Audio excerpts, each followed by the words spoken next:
দর্শক, একদিন পরেই নতুন সরকার, নতুন সংসদ গঠিত হতে চলেছে। যখন এই গঠন প্রক্রিয়া হচ্ছে, তখন জুলাই সনদ কতটা বাস্তবায়ন করা হবে কিংবা বাস্তবায়িত হবে সেই প্রশ্নটা উঠেছে। এনসিপির বিভিন্ন নেতারা ফেসবুকে বেশ হুমকি ধামকি দিচ্ছেন, জুলাই সনদ বাস্তবায়ন না করলে পরিণতি ভয়াবহ হবে। এখনই আন্দোলন সংগ্রামের বিভিন্ন রকমের ডাক, বিভিন্ন ধরনের আওয়াজ দেয়া হচ্ছে। তাতে করে বিএনপি একটু ভীত সন্ত্রস্ত হতেই পারে, কিন্তু শেষ পর্যন্ত নতুন সরকার গঠন এবং নতুন সংসদ গঠনের পরে সংসদে গিয়ে জুলাই সনদ বাস্তবায়নের কি হবে, উচ্চকক্ষের কি হবে, উচ্চকক্ষ কি আদৌ হবে? পিআর পদ্ধতিতে উচ্চকক্ষে সদস্য নির্বাচন তো অনেক দূরের কথা, উচ্চকক্ষ কি আদৌ হবে?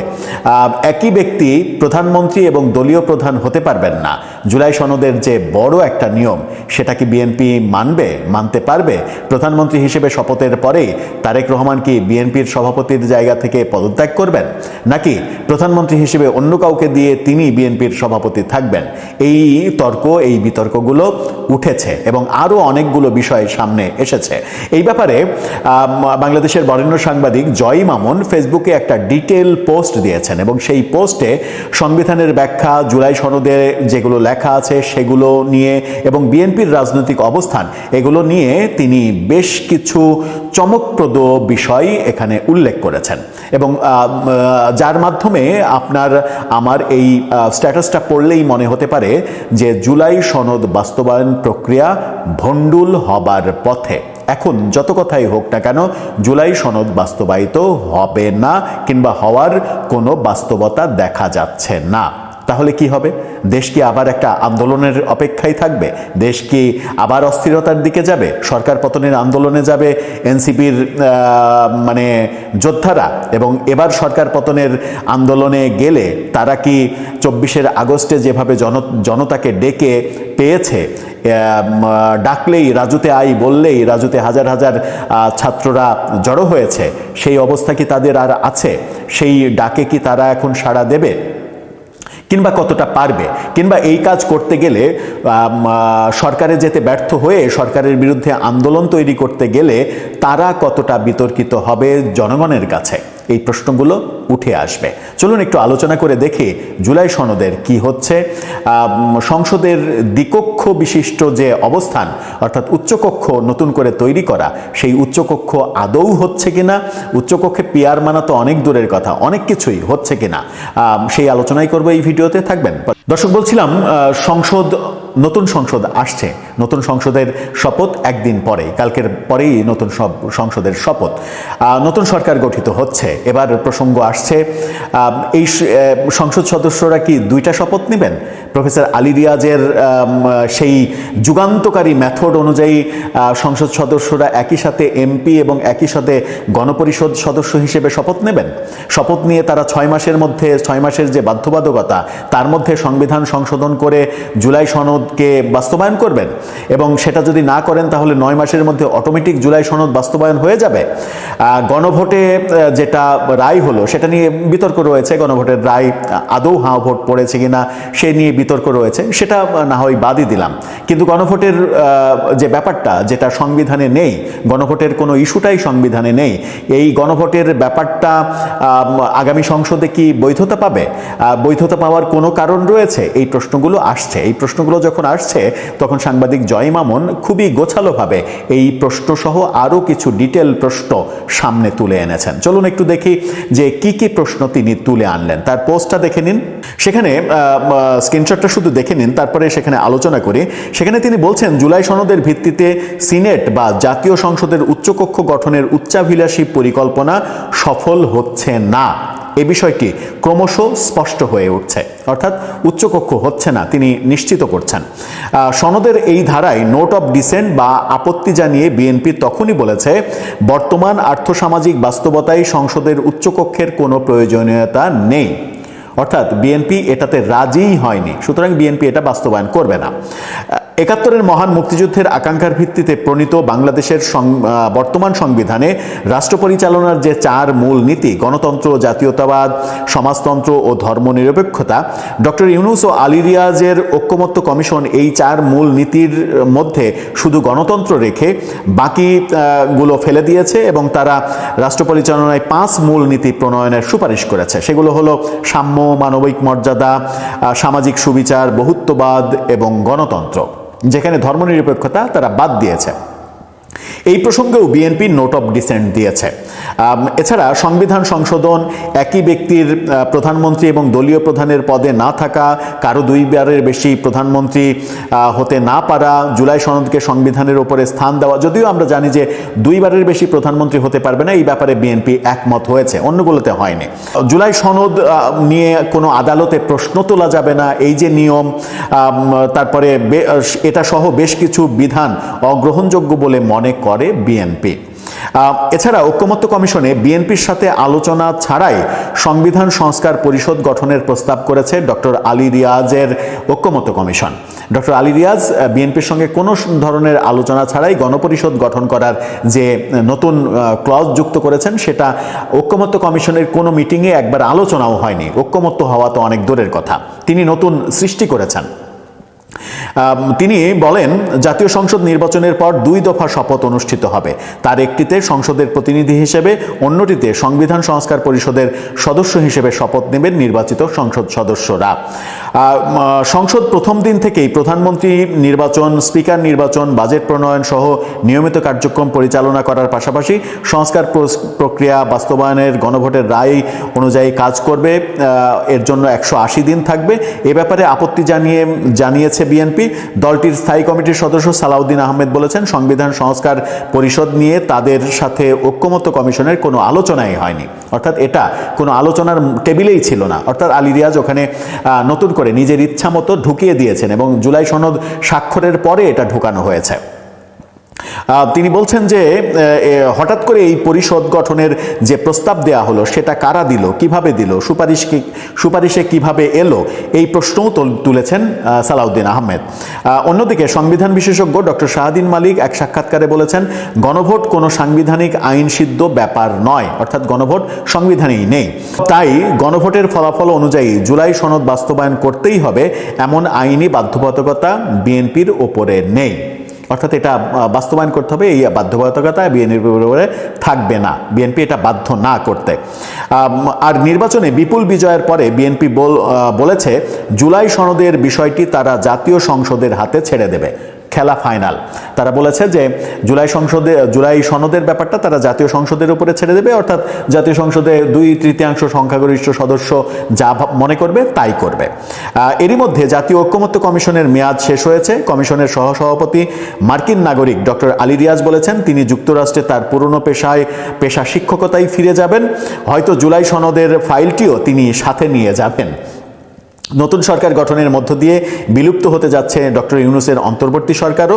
মাঝখান থেকে সংস্কার আর জাতীয় ঐকমত্য কমিশনের খরচের নামে, আপ্যায়নের নামে আর এই সনদকে বৈধতা দেওয়ার জাতীয় নির্বাচনের সঙ্গে একটা অসাংবিধানিক এবং অপ্রয়োজনীয় গণভোটের লেজ জুড়ে দেওয়ার নামে, হ্যাঁ ভোটের প্রচারণার নামে এই গরিব দেশের শত শত কোটি টাকা নষ্ট হলো, তার দায় কে নেবে? খুবই চমৎকার একটা প্রশ্ন তুলেছেন যে এই যে শত শত কোটি টাকা নষ্ট করা হলো এই ঐকমত্য কমিশনের নাম থেকে শুরু করে গণভোট পর্যন্ত, এর দায় কে নেবে, এই টাকা কে দেবে? 72-এর মুজিববাদী সংবিধান ছুঁড়ে ফেলে দেয়া, নতুন সংবিধান প্রণয়ন, সংবিধান বাদ দিয়ে দেশের গঠনতন্ত্র প্রণয়ন, পুরনো সংবিধান থেকে মুক্তিযুদ্ধের চেতনা মুছে ফেলা, গত 1.5 বছরে বহু ষড়যন্ত্র আমরা দেখেছি এই সংবিধান নিয়ে, জয় মামুন বলছেন। তিনি বলছেন, কিন্তু ভাগ্যের কি নির্মম পরিহাস, সেই সংবিধান অনুসারেই শপথ নিয়েছিলেন ডক্টর মোহাম্মদ ইউনূস, সেই সংবিধান অনুসারেই অনুষ্ঠিত হলো ত্রয়োদশ জাতীয় সংসদ নির্বাচন, সেই সংবিধান মেনেই বিএনপি বা তারেক রহমানের নতুন সরকার গঠনের মধ্য দিয়ে বিদায় নিতে যাচ্ছে ডক্টর ইউনূসের সরকার। নতুন সরকারের কাছে তাই প্রত্যাশা, 71-এর মহান মুক্তিযুদ্ধ এবং সংবিধান থাকুক রাষ্ট্রের সবার উপরে, মাথার উপরে, আইন হোক সবার জন্য সমান, আর প্রজাতন্ত্রের মালিক জনগণ, সংবিধানের এই ঘোষণাটি প্রতিফলিত হোক রাজনীতি, সংসদ, সরকার, বিচার ব্যবস্থা এবং প্রশাসনের সর্বস্তরে। এই ব্যাপারে একটা ছবিও তিনি পোস্ট করেছেন, সেই ছবিটা দেখে নিন। সেখানে জুলাই সনদের যে 15 নম্বর ধারা, সেই 15 নম্বর ধারায় প্রধানমন্ত্রী এবং দলীয় প্রধান একই ব্যক্তি হতে পারবে না। সেখানে দেখা যাচ্ছে স্পষ্ট যে 26টি রাজনৈতিক দল একমত হয়েছে, বাকি তাও একেবারে স্পেসিফিক কয়েকটা পয়েন্টে, তাও বাকি 4টি দল এতে রাজি হয়নি। 4টি দলের মধ্যে বিএনপি অন্যতম। বিএনপি বলেছে না, এটা মানা যাবে না। আরেকটা ব্যাপার কি, জুলাই সনদকে সংবিধানে অন্তর্ভুক্ত করতে হবে, সংবিধানের উপরে স্থান দিতে হবে। মানে জুলাই সনদ হয়ে যাবে বাংলাদেশে মুক্তিযুদ্ধের মাধ্যমে পাওয়া যে সংবিধান, সেই সংবিধানের চাইতে বড় কিছু। এটা কি মুক্তিযোদ্ধার দল, একজন বীর উত্তমের দল যে বিএনপি, এবং যে বিএনপি দাবি করে তারা মুক্তিযুদ্ধের অন্যতম পক্ষের শক্তি, তারা কি মুক্তিযুদ্ধকে এবং 72-এর সংবিধানকে এভাবে কলঙ্কিত হতে দেবে যে 72-এর সংবিধান, মুক্তিযুদ্ধের মাধ্যমে যে সংবিধান পাওয়া গেছে, সেই সংবিধানের উপরে একটি সরকার পতনের আন্দোলনের যে মানে ইস্তেহার, যে লেখা, সেই লেখাটা সেই সংবিধানের উপরে স্থান দিতে হবে? এবং মানে এর মাধ্যমে যেগুলো হবে, যেগুলো সরকার অলরেডি নির্বাহী আদেশে দিয়ে দিয়েছে, যে ইন্ডেমনিটি 31শে আগস্ট পর্যন্ত যত কিছু হয়েছে, 5 আগস্ট পর্যন্ত হলে সেটা মানার মতো ছিল, যে 5 আগস্ট পর্যন্ত আন্দোলনের সময় যা কিছু হয়েছে তার জন্য ছাত্র জনতাকে ইন্ডেমনিটি দেওয়া হলো। কিন্তু 5 তারিখ থেকে 31 তারিখ পর্যন্ত যে ঘটনাগুলো বাংলাদেশে ঘটেছে সারা দেশে, সেই ঘটনাগুলোর জন্য ইন্ডেমনিটি কেন দেয়া হলো, এই প্রশ্ন অনেকেই তুলেছেন। এখন এই ইন্ডেমনিটি কি সংসদ আনুষ্ঠানিকভাবে, সাংবিধানিকভাবে দিয়ে দেবে? আর দিয়ে দিলে পরবর্তীতে কোনো না কোনো সময় যখন বিএনপি সরকার এই প্রশ্নের মুখে পড়বে, তখন বিএনপি সরকারকে কি এই জবাবদিহি করতে হবে না? সেই রিস্ক বিএনপি সরকার নেবে? আমার মনে হয় নেবে না। জয় মামুন ঠিকই বলেছেন যে উচ্চকক্ষও হচ্ছে না, উচ্চকক্ষে পিআর পদ্ধতিতে সদস্য নির্বাচন, এগুলো তো অনেক দূরের কথা।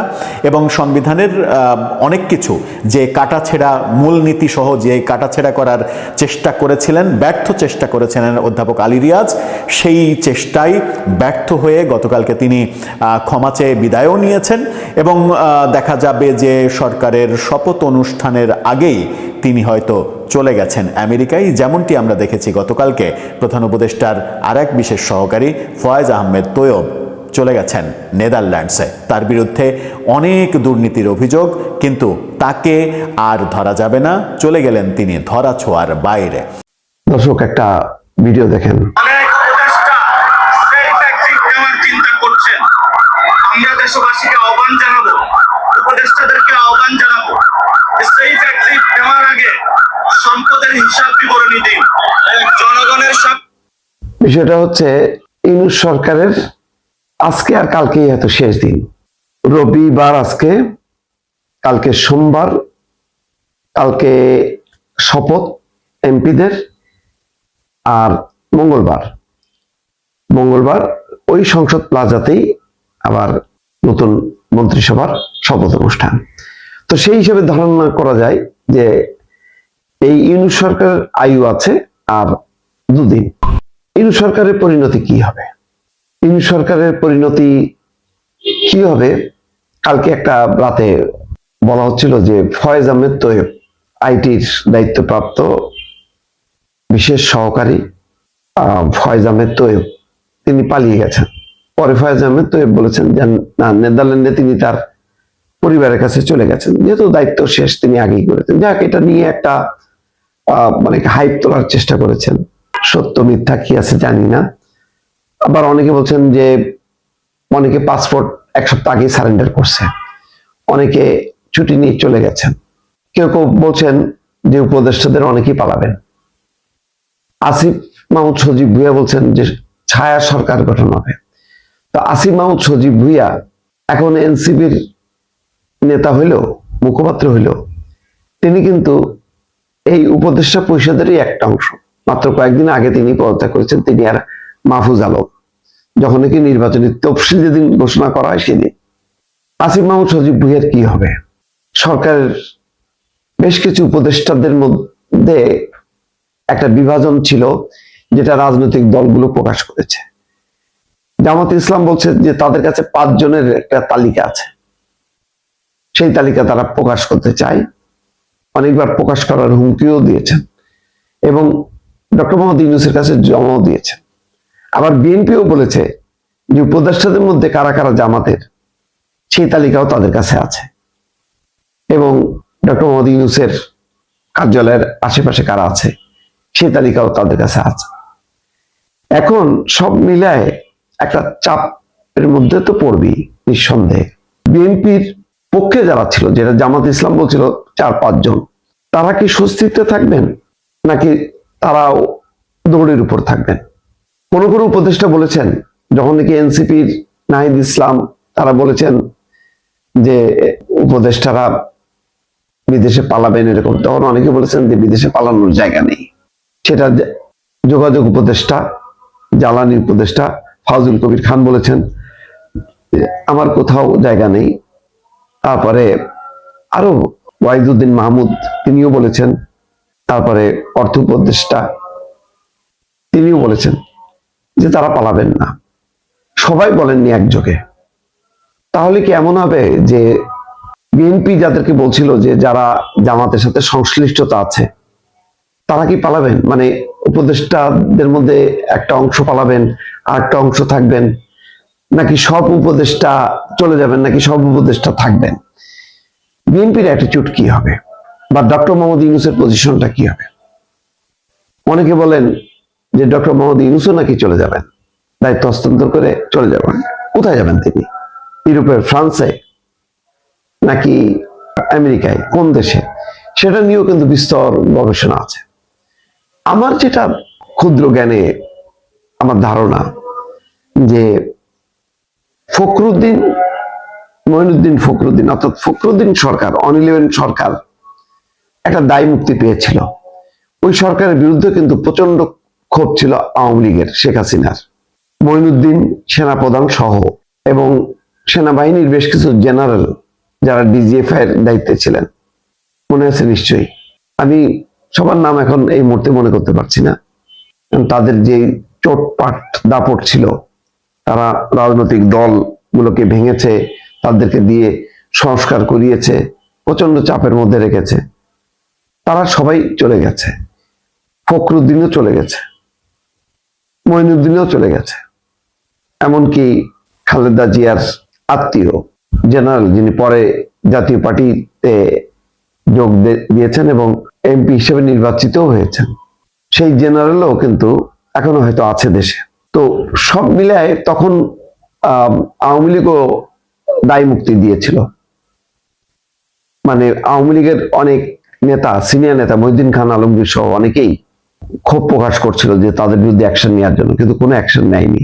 হয়তো এটা একটা আন্ডারস্ট্যান্ডিং ছিল, সেই কারণে নেয়নি। এখন প্রশ্ন হলো যে বর্তমান ইউনূস সরকারের ব্যাপারে শুরু থেকেই কিন্তু বিএনপি অনেক রকম তার অসন্তোষ ছিল। অসন্তোষ থাকা সত্ত্বেও জামাত যেভাবে অসন্তোষ প্রকাশ করে আন্দোলন করেছে, আবার বৈঠকও করেছে, কিন্তু সব মিলায় কিন্তু একটা সাপোর্টই ছিল। আর ইউনূস, ডক্টর মোহাম্মদ ইউনূস খুব চমৎকার বিরুদ্ধে, তার বিরুদ্ধে মানে ক্ষোভ বিক্ষোভ থাকলেও তিনি সুন্দরভাবে আবার জামাতকে, বিএনপিকে, এনসিপিকে ম্যানেজ করে থেকেছেন। কিন্তু তাদের ব্যাপারে ক্ষোভ ছিল, অভিযোগ ছিল, কিন্তু সেইগুলো কিন্তু খুব একটা আমলে নেয়নি। ডক্টর মোহাম্মদ ইউনূস আমলে নেননি, তিনি সবার সঙ্গে ম্যানেজ করে চলে যাচ্ছেন। এবং উপদেষ্টাদের ব্যাপারে ওই যে একটা অংশ বিএনপি, একটা অংশ জামাত, এইরকম অবস্থান সত্ত্বেও মোটামুটি সবাই কিন্তু শেষ পর্যন্ত নিরাপদই থেকেছেন। তীব্র পরিস্থিতি, খারাপ পরিস্থিতি আর হয়নি। এবং এই নির্বাচনে এরকম ভূমিধস বিজয়ের পর বিএনপি কারোর বিরুদ্ধে কোনো অ্যাকশন নেবে বা প্রতিহিংসামূলক কোনো অবস্থান নেবে ইউনূস সরকারের বিরুদ্ধে, সেটা আমার মনে হয় না। বলা যায় যে বিএনপি একমাত্র দল ইউনূস সরকারকে, মানে দেরিতে নির্বাচন হওয়ার জন্য বিএনপি ক্ষতিগ্রস্ত হয়েছে সত্য, কিন্তু প্রোটেকশনটা কিন্তু বিএনপি দিয়ে গেছে। যেখানে জামাত, এনসিপি মানে সরকারের সুবিধা নিয়েও, সরকারকে ব্যবহার করেও বলা যায় যে মানে তারা তাদের ক্ষমতা খাটিয়েছে, সেখানে বিএনপি ক্ষমতা না খাটালেও বিএনপি কিন্তু ক্ষুব্ধ হয়েছে, দুঃখিত হয়েছে, কিন্তু চূড়ান্তভাবে এই ইউনূস সরকারের প্রতি অনাস্থা জ্ঞাপন করেনি, বরং আস্থায় রেখেই কিন্তু শেষ পর্যন্ত বিএনপি সময়টা পার করেছে এবং নির্বাচন পর্যন্ত অপেক্ষা করেছে। এখন নির্বাচনের পর আমার ধারণা যে শেখ হাসিনা সরকার যেমন ফখরুদ্দিন সরকারকে প্রোটেকশন দিয়েছে, বিএনপি সরকারও ইউনূস সরকার, ডক্টর মোহাম্মদ ইউনূস এবং তার উপদেষ্টা পরিষদের সদস্যদেরকে প্রোটেকশন দেবে। তবে কোন কোন উপদেষ্টা যারা কিছুদিন আগে পদত্যাগ করেছেন, যেমন আসিফ মাহমুদ সজীব ভুঁইয়া, তার ভাগ্যে কি আছে দর্শক, এটা ঠিক আমি বলতে পারছি না দর্শক।